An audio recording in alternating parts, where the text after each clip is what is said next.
Hello, Sid Roth here. Welcome to my world where it's naturally supernatural.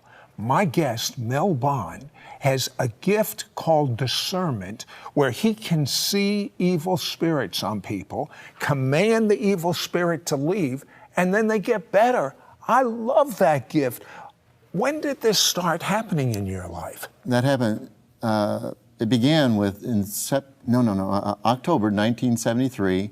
And Jesus, in a vision, said, Mel, I want to take you someplace. And he took me to this, like a large cave, and it looked like it was probably a half a mile wide, and I couldn't see the end of it. It was so, and it was just filled with horrible, hideous demons making all kinds of hideous noises.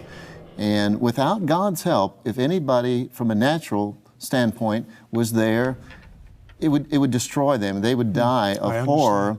Just hearing or just seeing, either one. And so I've talked to people that have had experiences like that, and unless you had God with you, I totally understand. That's right.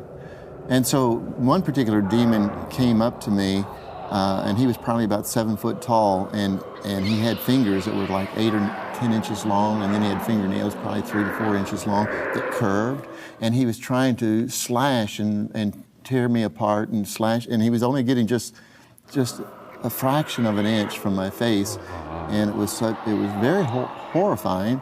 And at that time, I looked up at Jesus, and he was at my right-hand side, and he had a hold of my right hand, and he squeezed it, and I looked up at him, and he's a little bit taller than I am, and he says, Mel, the rest of your life, you're going to go down corridors like this. But he says, always know I'll never leave you, I'll never forsake you, I'll be with you, and that you have power in my name.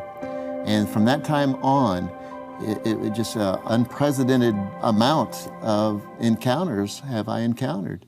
But the thing that's so exciting to me is after that encounter with the Lord, all of his senses spiritually were activated. And when you teach on this, what happens to the people that listen to the teaching? Well, I've done conferences, ministers' conferences all over the world with the gifts of the Spirit and the gift of discerning of spirits, that I would extremely conservatively say that 80% of all people that are born again, filled with the Holy Spirit, they speak in tongues, immediately they begin to see in the Spirit.